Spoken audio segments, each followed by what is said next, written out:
Bonjour Patricia. Bonjour Anne. Bonjour à tous. Bonjour à tous. Alors comme convenu, on se retrouve pour la suite de la vidéo sur le thème des morts, de la mort et des défunts. Alors on s'est aperçu quand même que la première était très longue et donc Plus de 30 minutes, donc du coup on va en faire 2 vidéos. donc celle-ci sera sans doute la troisième. On verra selon la longueur s'il n'y a pas une quatrième. J'ai encore quelques questions et on va voir ce que Patricia a à nous apprendre. Alors là, je voudrais qu'on parle du deuil, Patricia, parce que c'est quand même une question qui concerne tout le monde. Parce que face à la mort d'un proche, on vit souvent quand même de la tristesse, voire de la souffrance. Bien sûr, on a du chagrin, on peut être désemparé. On vit le manque, les regrets, et parfois on se demande mais pourquoi c'est arrivé à elle ou à lui.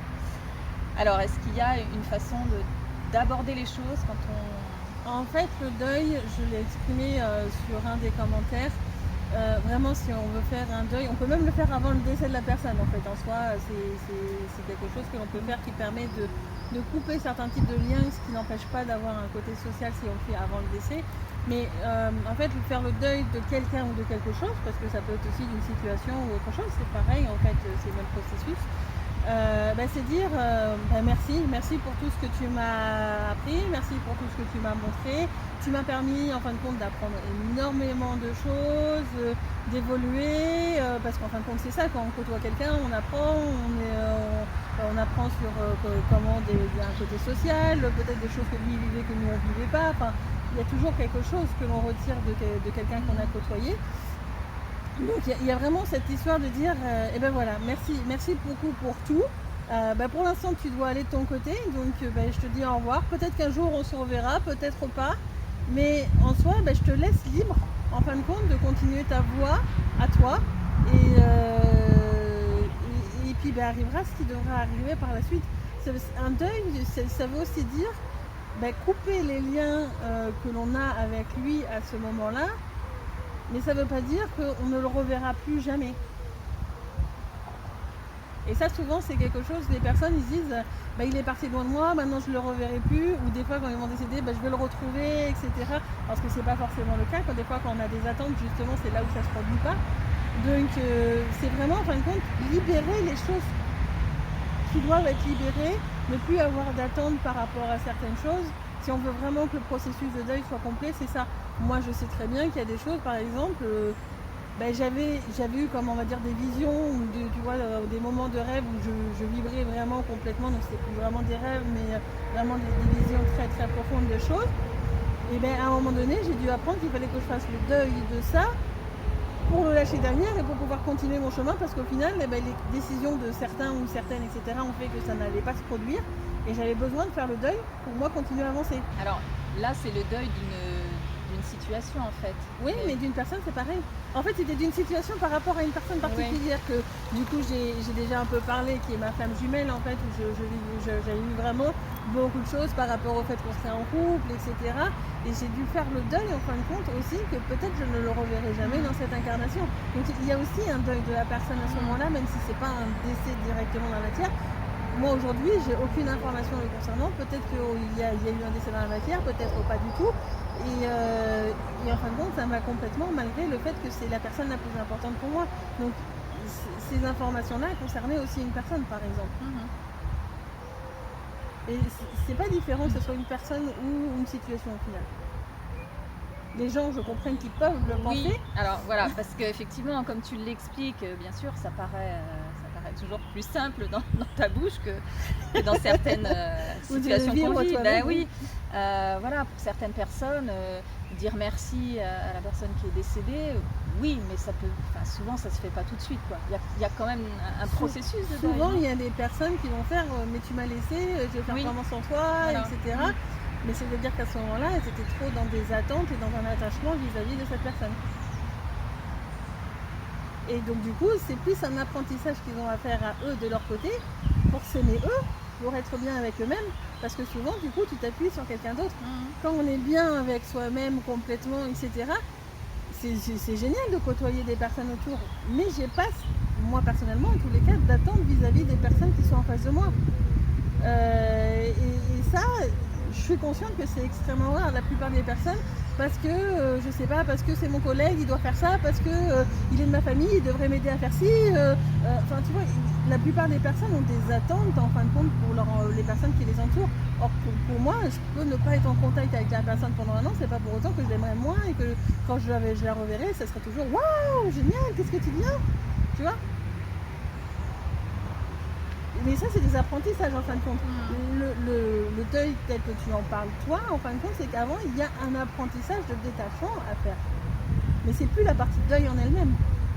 Oui, mais alors pour la plupart des gens qui n'ont pas fait ce processus-là, et je pense notamment, je vais donner un exemple parlant, le deuil d'un enfant, le deuil de décès d'un enfant, c'est quand même, il y a pire la mort de son propre enfant. Je peux le concevoir. C'est vrai que pour moi c'est compliqué parce que je le ressens pas comme ça aujourd'hui parce que pour moi un enfant c'est quelqu'un qu'on va certes aider à avancer un petit peu comme un type de... En tant que parent, tu es comme un guide d'une certaine manière pour cet enfant, etc. Et puis lui, il nous apprend aussi des choses. Il y a des apprentissages très particuliers dans la parentalité.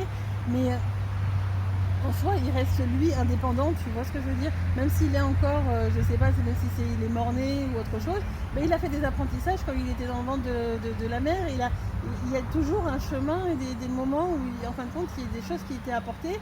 Il a fait ce qu'il avait à faire. Aujourd'hui, il est décédé, il va apprendre sur d'autres plans. C'est vrai que moi, j'ai cet avantage, c'est-à-dire que même quand, tu vois, par exemple, le dernier décès de ma famille, ça a été mon grand-père. J'ai passé des messages parce qu'il voulait parler quand on était autour du cercueil, etc. J'ai passé les messages à ma famille et tout ça. Et aujourd'hui encore, je le côtoie en fait. Mais parce que moi j'ai ce détachement, donc je le côtoie. Alors certes, il n'y a pas son corps physique devant moi, mais je sais qu'à des moments, alors je vais pas dire son nom dans le subtil, mais il n'a plus le même nom, il n'a plus exactement la même signature physique, mais je sais que c'est lui qui a vécu cette expérience en tant que mon grand-père dans la matière. Mais je pourrais ne pas le côtoyer pendant longtemps, que ça ne me gênerait pas. Alors, je reviens sur le décès de l'enfant. Oui, parce que que ton grand-père décède avant toi, quelque part. Mais j'ai pas eu d'enfant, donc je ne peux pas te dire par rapport à moi, oui. Ma propre expérience. Alors, voilà, mais en tous les cas, pas dans la matière. Mais parce que dans le subtil, il peut y avoir des enfants. Oui. Mais vraiment, quand tu m'as posé la question, dans mon ressenti, moi, intérieur, alors certes, quand on ne vit pas les choses, tout le monde pourra dire elle ne l'a pas vécu, etc. Pour moi, je ne vis pas les choses de manière différente, que ce soit ton animal de compagnie, ton enfant, etc. Pour moi, ils ont tous, en fin de compte, la même valeur. Tu vois ce que je veux dire ? Donc au final, pour moi, j'en vois pas la différence. Dans la matière, tu vas avoir des apprentissages liés à la parentalité, pour le rendre autonome ou autre. D'une certaine manière, quand il décède et que tu es son parent, et ça vient titiller l'apprentissage de l'autonomie de son enfant. Ouais, ça vient surtout titiller une grande souffrance et parce un que sentiment d'attachement. Oui, mais c'est injuste quand même. C'est pas injuste, si c'est son chemin, c'est pas injuste. D'accord. Ouais. À un moment donné, il faut c'est que là, tu as la vision purement dans la matière et je ne le verrai plus, etc. Or, en fin de compte, il a son propre chemin. Et peut-être que du coup, il a une incarnation très courte pour te faire apprendre ce côté-là, du coup, du détachement et que tout à chacun, en fin de compte, n'a pas un rapport plus privilégié qu'un autre. Tu le côtoies plus parce qu'il fait partie de ta famille, tu le côtoies plus parce que c'est un ami, etc. Mais à un moment donné, il peut partir, il n'y a pas de problème. C'est tellement simple, dit comme ça. Moi je suis curieuse de voir les commentaires, mais tu comprends bien que je comprends.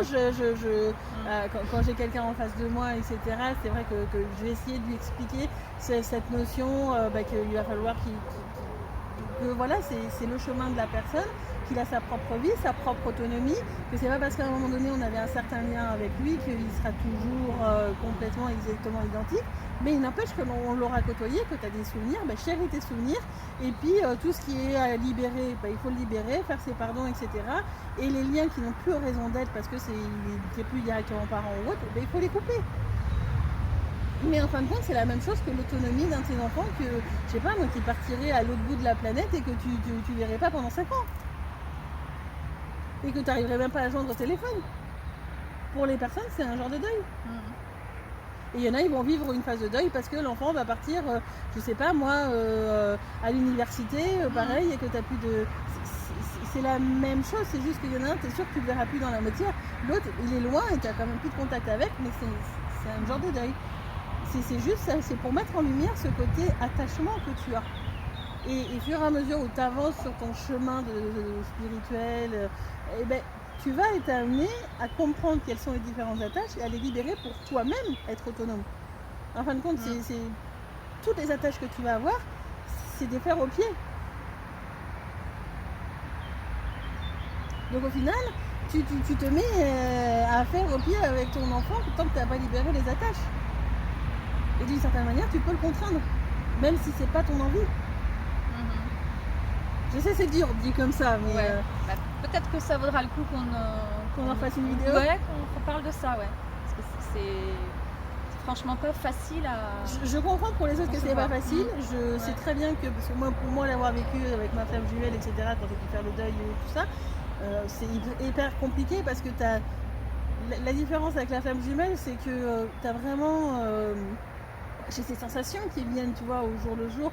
Je sais pas s'il a conscience de ces sensations-là, c'est peut-être juste dans le subtil par rapport à lui ou autre, mais j'ai des sensations par rapport à lui. Des fois, ça m'arrivait d'entendre sa voix dans ma tête. Enfin, il y a plein de choses avec une télépathie extrêmement forte, puissante, et vraiment une connexion qui... Moi, dans mon ressenti, en tous les cas, encore une fois, j'ai pas expérimenté le côté enfant, donc je peux pas le comparer complètement, mais dans mon ressenti, j'ai l'impression que c'est beaucoup plus fort encore que le côté enfant. Et ben... j'ai dû vivre ce deuil aussi, tu vois. Et pour autant aujourd'hui, ben, si je le vois pas, c'est très bien. Si je le vois, ce sera génial aussi. Et puis on verra les choses comme elles devront se passer. D'une certaine manière, moi, le plus gros deuil que j'ai à faire, ça a été celui-là. Donc j'ai aussi, à un moment donné, dû apprendre sur ça. Donc ça n'a pas toujours été facile pour moi. Je l'exprime là de manière facile parce que c'est ce que je ressens aujourd'hui. Mais ça n'a pas toujours été ça. Donc quand il y a quelqu'un en face de moi qui vit ça, je peux comprendre dans quel état il est. Tout ce que je peux faire, c'est juste lui montrer, ben moi aujourd'hui je le vis comme ça, et je l'ai vécu comme ça, j'ai réussi à passer cette étape-là. Donc au final, si moi j'y arrive, ben toi tu peux y arriver. Je ne sais pas combien de temps, tu prendras le temps qui soit nécessaire en toi ou autre, mais c'est pas infaisable. Et des fois, rien que de montrer ça à quelqu'un, ça l'aide énormément.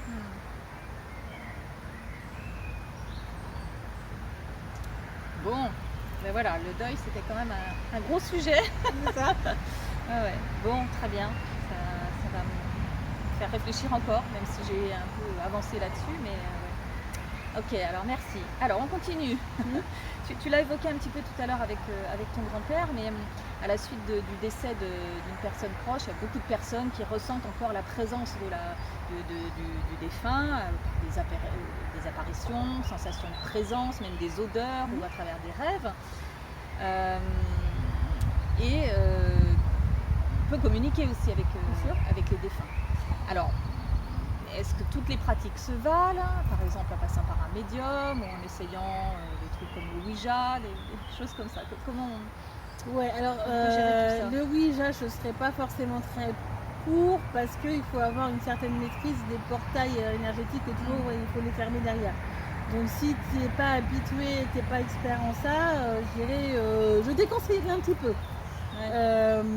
Si tu as l'habitude de l'utiliser, que tu sais très bien gérer le côté énergétique, pourquoi pas. Mais il y a quand même, faut comprendre qu'on ouvre des portails sur des endroits qui ne sont pas forcément toujours très beaux, etc., dans lesquels ils ont peut-être pu se réfugier ou autre. Ils n'ont pas forcément tous monté sur d'autres pans, etc. Et du coup, ça peut amener l'endroit où on fait le Ouija être un peu habité, ou est-ce que les personnes nous suivent derrière dans le subtil ou autre chose. Donc si on n'arrive pas à gérer le côté énergétique, voilà. Je ne dis pas dans tous les cas, mais il faut quand même prendre ses précautions. D'où le fait que si tu vas voir un médium, il est supposé quand même être un peu plus expert dans le fait d'ouvrir et fermer les portes. Il a pas mal expérimenté ou autre chose. Donc normalement, si c'est un bon médium, après ça je peux pas moi te dire de manière générale qui est bon ou pas, mais faut vraiment le faire avec son ressenti. Ça peut être très bien aussi un signe que va donner du coup le défunt qui dit ce nom-là me parle, et puis d'un seul coup tu vois qu'il y a un médium qui est ce nom-là, et puis pourquoi pas, tu vois, enfin je sais pas, je n'ai pas tous les trucs en tête, mais tu peux être guidé vers un médium en particulier et tu te dis, bon, bah, si je suis guidée, c'est peut-être que du coup, lui, c'est la bonne personne avec qui je peux aller pour avoir les informations, parce que je sens qu'il y a encore quelque chose avec lui. Mais voilà, ça peut passer par les rêves. Je sais que ma mère, des fois, quand il y en a eu qui sont décédés, ça passait par les oiseaux. Il y avait souvent des oiseaux qui, d'habitude, qu'elle ne voyait pas, qui venaient proche d'elle, etc. Ça peut passer par plein de signes différents. Souvent, c'est que la personne voulait du coup passer un message. Quand tu as des personnes comme quand moi, mon grand-père est décédé, j'ai passé message à ma grand-mère, frères et sœurs, etc. Quand tu as quelqu'un sur place qui est capable de passer le message, souvent ça passe quand même beaucoup plus facilement après derrière. Et moi, en tous les cas, le côté message, souvent c'est, moi de ce que je ressens en tout cas, souvent le message, alors je dirais pas dans tous les cas, c'est quand même t'inquiète pas pour moi, vis ta vie, moi maintenant je vais vivre autre chose. Et souvent c'est parce qu'ils ressentent cette tristesse de la part de l'autre ou autre, qu'ils ressentent cet attachement, et c'est aussi pour eux, ce que je disais par rapport au deuil, c'est-à-dire qu'eux ils ont ce travail aussi à faire de ce côté-là pour couper leurs liens. Et donc du coup ils vont dire t'inquiète pas pour moi, on se reverra s'il y a besoin de se revoir plus tard, etc. Moi je vais juste continuer à vivre en fin de compte sur d'autres endroits. Parce que oui, ils ont besoin de couper ces liens-là. Et il y en a, ils essaient de les maintenir à tout prix. Oui. Et ça, c'est pas forcément terrible. Mais en même temps, je comprends qu'ils ont du mal à lâcher, hein. Je peux le concevoir. Mais quand on veut aller jusqu'au bout du processus, c'est de dire merci pour tout, et puis à une prochaine, quoi. Mais donc je rebondis là-dessus, donc il est possible pour la personne qui reste d'empêcher le défunt de monter, justement. En fait, c'est comme les pardons, c'est-à-dire qu'il va y avoir dans les deux sens. D'accord. Le défunt, il peut arriver à couper le lien de son côté, mais que l'autre, il garde en fait quelque chose, mais qui n'aura pas d'impact directement sur l'autre personne s'il a réussi à faire son travail de son côté. D'accord. Mais en soi, c'est plus toi-même que tu vas enchaîner. Parce que c'est cette entrave que tu as mis de par la tâche, le lien, etc. Toi, tu vas la garder de ton côté. Alors peut-être que ce sera plus directement relié à l'autre et qu'on te mettra un boulet au pied parce qu'il faut que tu arrives à comprendre qu'il faut que tu libères ce lien-là. Mais il n'empêche que tu auras quelque chose que tu traîneras encore. Alors moi, je le vois par quelqu'un de ma famille, quelqu'un de proche qui, effectivement, suite à plusieurs décès, reste dans la souffrance, quoi. N'avance pas. Voilà. C'est compliqué d'expliquer à ces personnes-là comme je dis, il y a juste le fait de leur montrer qu'on peut y arriver, mais souvent elles n'arrivent pas à le voir parce qu'elles vont se dire non mais tu comprends pas, j'avais pas le même lien avec ces personnes, ils vont toujours trouver des excuses. La seule chose que tu peux faire, c'est juste montrer que c'est possible, et puis quand ils seront prêts à travailler dessus, ils le feront. Mais tu peux pas les forcer à faire un travail, tu peux pas avoir la détermination à leur place. Et ça, c'est aussi un travail à faire sur soi en disant là, je peux rien faire. Ça arrive. Bien. Donc communiquer avec les défunts, oui, si c'est les défunts qui ont un message à faire passer. Plutôt dans ce sens-là. Tu peux avoir un message à faire passer à ton défunt, mais il ne faut pas les harceler. D'accord. Moi, il m'est arrivé de chercher à entrer en communication par le biais d'un médium avec quelqu'un de ma famille, et la personne n'a pas voulu. Enfin, le défunt oui, parce que du coup, il s'est dit, j'ai pas envie d'alimenter le côté attachement qu'elle a. D'accord. Il peut très bien avoir ce côté-là, en fin de compte. Pardon, il y a des bêtes. Bon, c'est un peu comme quand tu as un ami, moi je sais que ça m'arrive en final, parce que je peux être dans ma propre justesse, qui peut paraître pour d'autres un peu un défaut, on en parlait il n'y a pas longtemps. S'il y a quelque chose que je n'arrive pas à faire, quelque chose qui n'est pas juste pour moi, les mots ne peuvent pas sortir, je ne peux pas les écrire.